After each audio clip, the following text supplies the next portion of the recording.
تعلیمات کے اہم واقعات پیش کیے جائیں گے. اس میں ہمارے لیے سبق ہے، گائیڈنس ہے اور رہنمائی کا سامان ہے. اسی کے ساتھ ساتھ اسلامی تعلیمات کی وہ باتیں بھی ہم آپ کے سامنے رکھیں گے جس میں مورل ویلیوز سکھائی گئی ہیں تاکہ ہم اپنے اندر اعلیٰ کیریکٹر، اعلیٰ اخلاق پیدا کر سکیں اور دنیا اور آخرت میں کامیابی حاصل کر سکیں.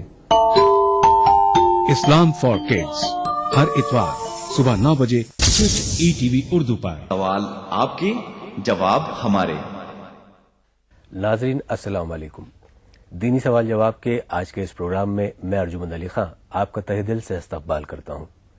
ناظرین، آج آپ کے سوالات کے جوابات دینے کے لیے ہم نے اپنے اسٹوڈیو میں مدعو کیا ہے پروفیسر بدر الدین الحافظ صاحب کو، جو کہ جامعہ ملیہ اسلامیہ میں کافی لمبے عرصے تک اسلامیات کی تعلیم دیتے رہے ہیں اور آپ بنارس ہندو یونیورسٹی میں شعبہ عربی کے ہیڈ آف دا ڈپارٹمنٹ بھی رہے ہیں. تو آئیے ناظرین، آج اپنے اس پروگرام کا آغاز کرتے ہیں پہلے خط سے. حافظ صاحب، پہلا خط ہمارے پاس آج آیا ہے شبیر احمد صاحب کا، سولاپور مہاراشٹر سے. لکھتے ہیں کہ کیا ٹی وی دیکھنا گناہ ہے؟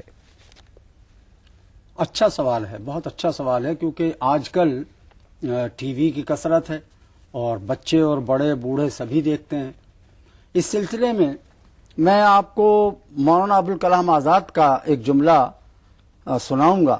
انہوں نے اپنے ترجمان القرآن ہی کے شروع میں لکھا ہے، دنیا بری نہیں، دنیا کا بے اعتدالانہ استعمال برا ہے. اب آپ اس کو اگر ذہن میں رکھیں کہ دنیا میں تو ہمیں رہنا ہے اور دنیا کی تمام چیزوں کا استعمال بھی کرنا ہے، اور اس کے ساتھ ساتھ ہمیں یہ بھی سوچنا ہے کہ ہم بحیثیت مسلمان ہونے کے شریعت کے بھی پابند ہیں، اس کا بھی ہمیں خیال رکھنا ہے. تو ہمیں تو ان سب چیزوں کو ساتھ لے کر چلنا ہے. تو اس کو جب آپ اپنے اس اصول کو اگر آپ سامنے رکھیں کہ ہمیں دنیا کا استعمال بھی کرنا ہے اور شریعت کا بھی خیال رکھنا ہے، تو آپ ٹی وی دیکھ بھی سکتے ہیں اور برائی سے بچ بھی سکتے ہیں. مثلا آپ ٹی وی دیکھیے، کوئی حرج نہیں. اب ایک طرف سے آپ ٹی وی کو کہہ دیں کہ صاحب حرام ہے، بند ہے، اس کو گھر میں آنے ہی مت دو، تو آپ اچھے پروگرام جو اس کے ہیں ان سے بھی محروم رہ جائیں گے. اور ایک یہ کہ ٹی وی آپ کے گھر میں ہے اور آپ اس میں ہر وقت ناچ گانے اور ننگی تصویریں، اسی کے پروگرام آپ دیکھتے ہیں. اور کوئی جب بعض جگہ میں نے دیکھا کہ جب نیوز کا ٹائم آیا، خبروں کا وقت آیا، تو وہ بند کر دیتے ہیں. ارے کیا اس کا سننا. یعنی جو دنیا کے حالات کا آپ کو کچھ علم ہو، کم سے کم ہمیں بحیثیت انسان کے دوسرے ملکوں سے بھی دلچسپی ہونی چاہیے، اپنے ملک سے بھی دلچسپی ہونی چاہیے، اپنے گرد و پیش سے بھی ہمیں باخبر رہنا چاہیے. تو ٹی وی آپ دیکھ سکتے ہیں کچھ پابندیوں، یعنی آپ شرعی نقطہ نظر آپ پوچھ رہے ہیں، کچھ پابندیوں کے ساتھ. اور وہ پابندیاں یہی ہیں کہ آپ اس میں نیوز سنیے، دینی پروگرام سنیے، اچھی تقریریں سنیے. اب یہ میچ وغیرہ ہوتے ہیں تو صحت کے لیے میچ بھی ضروری ہیں، اسکولوں میں میچ سکھائے جاتے ہیں. آپ ہاکی میچ دیکھیے، کرکٹ میچ دیکھیے اور دوسرے دیکھیے. تو یا اسی طرح کے جو بھی، یا ڈسکوری کا چینل آتا ہے، اگر آپ ڈسکوری کے چینل دیکھیں تو اس میں آپ کو نئی نئی معلومات، یا وائلڈ لائف، جنگل کی زندگی، جانور کیسے رہتے ہیں کہاں کہاں. تو اب اگر آپ بالکل ہی ٹی وی کو بند کر کے رکھ دیں گے تو آپ کو پتہ ہی نہیں چلے گا کہ چمپانزی یا ہاتھی کس طرح سے زندگی اپنی گزارتا ہے اور کہاں کہاں، یا چھوٹے چھوٹے پرندے ہیں، چھوٹے چھوٹے جانور ہیں، وہ کس طرح اپنی غذا حاصل کرتے ہیں، قدرت نے ان کا کیا انتظام کر کے رکھا ہے. آپ اس میں قدرت کی نشانیاں بھی دیکھ سکتے ہیں. قرآن کریم میں حکم ہے کہ تم زمین میں چلو اور اللہ تعالیٰ کی نشانیاں دیکھو. تو نشانیاں دیکھنے سے مراد وہاں کیا ہے کہ قدرت نے کیا کیا چیزیں پیدا کی ہیں، تاکہ تمہیں یہ پتا چلے کہ ان چیزوں کو بنانے والا اور ان جاندار چیزوں کو پیدا کرنے والا کیسا ہوگا. تو اگر آپ وہ دیکھیں گے، جانوروں کی ہی لائف دیکھیں گے کہ اللہ تعالیٰ نے کیا ان کا نظم بنایا. چیٹی کی زندگی آپ دیکھ لیجئے، وہ کس طرح سے اپنا کھانا جمع کرتی ہے، کیسے گھر بناتی ہے. بیا کا گھونسلہ آپ دیکھ لیجئے، وہ کس طرح سے اپنے اس میں کمرے بناتا ہے. آندھیاں چلتی ہیں، ہوائیں آتی ہیں، مگر اس کا وہ جو گھونسلہ ہے وہ ٹوٹ نہیں پاتا. کیسے وہ اس کو تیار کرتا ہے. اور 10 طرح کی چیزیں ہیں. تو اگر آپ اپنے ذہن میں دونوں باتیں رکھیں کہ ہمیں دنیا سے استفادہ بھی کرنا ہے اور شرعی احکام کو بھی سامنے رکھنا ہے، تو ٹی وی دیکھنا بالکل برا نہیں ہے. اور اگر آپ صرف یہی نیت رکھیں کہ مجھے تو اس میں ننگی تصویریں دیکھنی ہے، ناچ رنگ دیکھنا ہے، بس تھوڑا سا اچھل کود لیے، تو پھر ظاہر ہے کہ وہ تو پھر گناہ ہوگا ہی ہوگا. اور اس کے ساتھ ساتھ بھی پھر یہ بحیثیت مسلمان ہونے کے کہ مثلا نماز کا وقت ہوا اب کچھ بھی پروگرام ہو رہا ہو آپ ٹی وی بند کر دیجیے, نماز پہلے ادا کیجیے, جا کے نماز پڑھ کے جب آ جائیں پھر خارج وقت ہو پھر آپ اپنا پروگرام دیکھ لیجیے. میں نے بعض لوگوں کو دیکھا کہ وہ جناب ٹی وی کے سامنے بیٹھے بیٹھے روزہ افطار کرتے ہیں, کھجور لے آئے یا کوئی چیز لے آئے اور ٹی وی بھی دیکھ رہے ہیں, اور بس اسی میں انہوں نے جب اذان ہوئی تو روزہ بھی کھول لیا, تو اس کے بعد نماز کا تو کوئی سوال ہی نہیں. تو بھائی یہ ایسا ٹی وی دیکھنا تو یقیناً گناہ کا باعث ہوگا کہ جو حالانکہ حکم یہ کہ روزہ کھولنے سے پہلے کا وقت جو ہوتا ہے وہ دعا کرنے کا ہوتا ہے, آپ خاموشی سے بیٹھ جائیے, دعا پڑھیے, کیونکہ وہ قبولیت کا وقت ہوتا ہے. اب آپ اس وقت میں ٹی وی کھول کر بیٹھ جائیں اور روزے کو بھی اس سنت کو بھی آپ چھوڑ دیں تو ظاہر ہے کہ ٹی وی تو پھر ناجائز ہوگا ہی ہوگا, ناجائز ہونے کا حکم اسی لیے دیا گیا. تو ان دونوں باتوں کا آپ خیال رکھیں تو ٹی وی جائز ہے اور ناجائز بھی ہے, دونوں ہی باتیں ہیں. اچھا حافظ صاحب, ابھی آپ نے رمضان کا ذکر کیا, تو رمضان کے دوران کچھ دینی پروگرامز آتے ہیں اور خاص افطار کے وقت جو ہیں وہ پروگرام آتے ہیں, تو ان پروگراموں کو دیکھتے ہوئے لوگ روزہ بھی افطار لیتے ہیں جیسا کہ آپ نے کہا.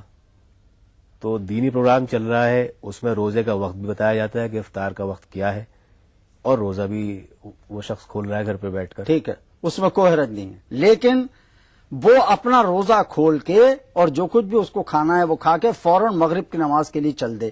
مرد ہے تو مسجد جائے, نماز ادا کرے, عورت ہے تو وہ اس کو پھر بند کر کے گھر میں پہلے نماز مغرب کی ادا کرے, اس وقت میں پھر اس کو فوراً بند کر دے, پھر اس کی کوئی اہمیت نہیں.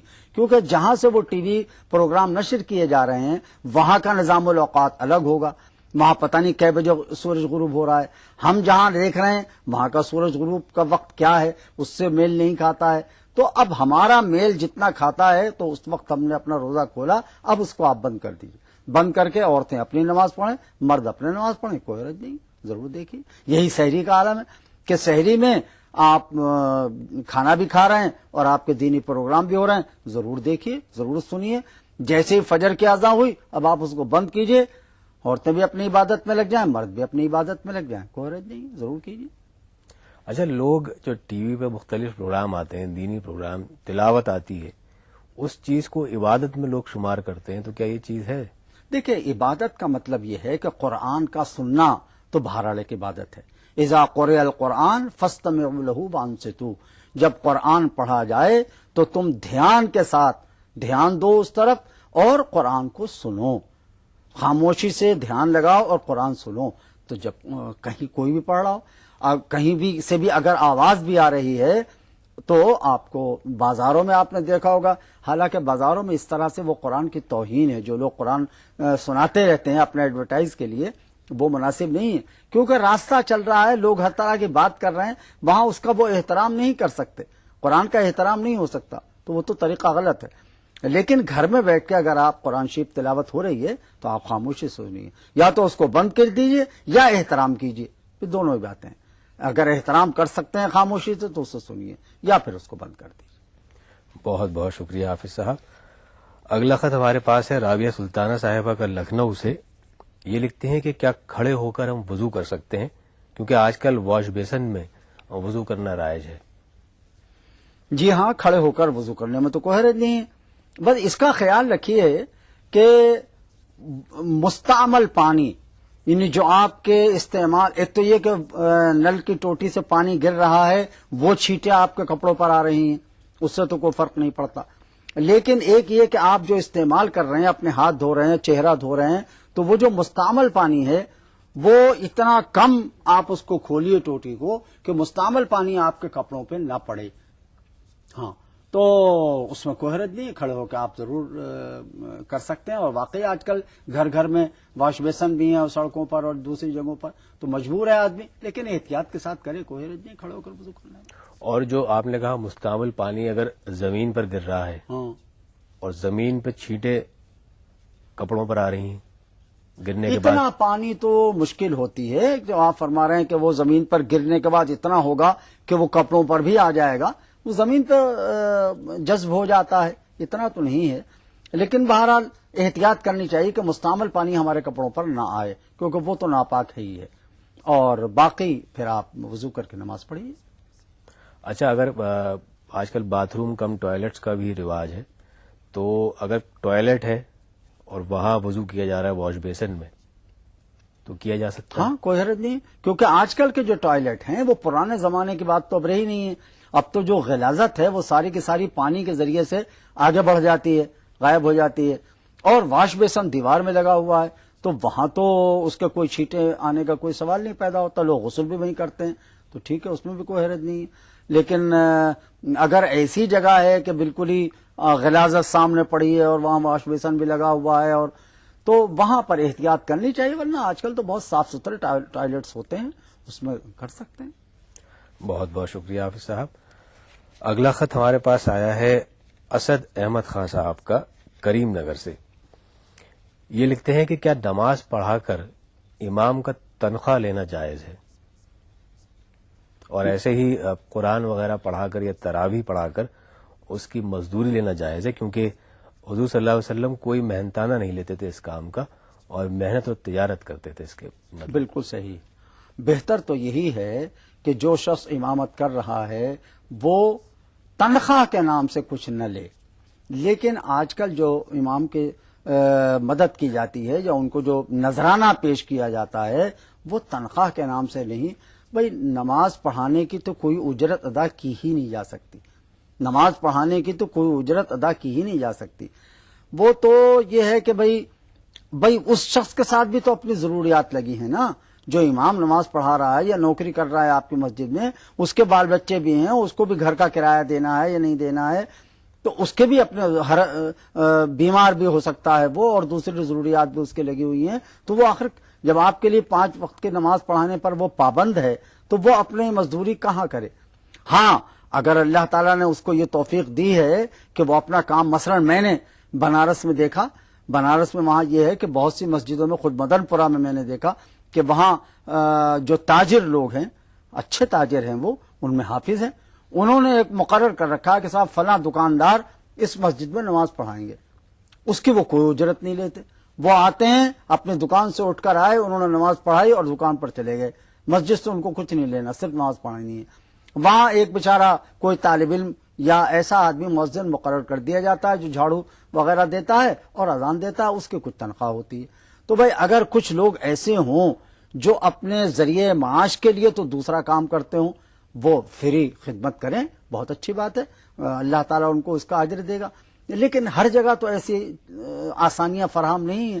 آپ کو امام مل تو جائے گا لیکن اس بیچارے کے اپنی کچھ ضروریات ہوتی ہیں، تو ہمیں بطور نذرانے کے اس کو ایک معقول رقم دینی چاہیے، کیونکہ وہ بھی اپنی ضرورتیں پوری کر رہا ہے اور اس میں کوئی حرج نہیں لینے میں. اب آپ حضرت صلی اللہ علیہ وسلم کی مثال جو اس وقت دے رہے ہیں، تو ان کی مثال تو یہ کہ وہ پیٹ پر پتھر باندھ کر کے سارے خدمتیں انجام دیتے تھے، اور تجارت بھی انہوں نے کی ہے، یہ ہے. لیکن ظاہر ہے کہ آج کی جو ہمارے، بھائی یہ دیکھیں نا کہ آپ جب یہاں اسلامی حکومت تھی تو اس وقت اماموں کی اور قاضی کی اور مفتی کی سرکار کی طرف سے ایک تنخواہ مقرر ہوتی تھی، ایک وظیفہ مقرر ہوتا تھا، اور وہ خدمت کرتے تھے، اور ان کو وہ ذریعہ معاش کا ان کے ایک ذریعہ تھا وہ.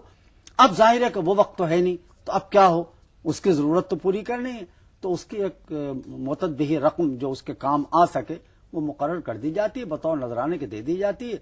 ہاں، اب اگر کوئی شخص جیسے تراویح میں طے کرتا ہے، باقاعدہ بارگیننگ کرتا ہے کہ صاحب میں تو 5,000 روپے لوں گا، 2,000 روپے میں نہیں پڑھاؤں گا، یہ ناجائز ہے، بالکل ناجائز ہے. اور دینے والے آپ کو خوشی سے اپنی دیتے ہیں، آپ قبول کر لیجیے. آپ بارگیننگ کرنا، ان سے معاملہ طے کرنا کہ اتنے روپے پر میں پڑھاؤں گا، وہ ناجائز ہے، وہ بالکل صحیح نہیں ہے. بہت بہت شکریہ حافظ صاحب. تو ناظرین، اس کے ساتھ ہی ہمارے آج کے پروگرام کا وقت اب ختم ہوتا ہے. اگر آپ بھی ہمیں خط لکھنا چاہتے ہیں یا ای میل کرنا چاہتے ہیں تو ہمارا ایڈریس نوٹ فرما لیجیے. دینی سوال جواب، E T V Urdu, Ramoji film city, Hyderabad, 501-512. Email سوال جواب 123@yahoo.co.in. اس کے ساتھ ہی ہمیں اجازت دیجیے، کل آپ سے پھر ملاقات ہوگی. تب تک کے لیے خدا حافظ. مذہب کی نہ صوبوں کی نہ فرقوں کی، فقط واللہ کے ہر دل کی زبان ہے اردو. نہ دیے کا ہے نہ ہوا کا ہے، یہاں جو بھی کچھ ہے خدا کا ہے. یہاں ایسا کوئی دیا نہیں جو جلا ہو اور وہ بجھا نہ ہو. سنا ہے ربط ہے اس کو خراب حالوں سے،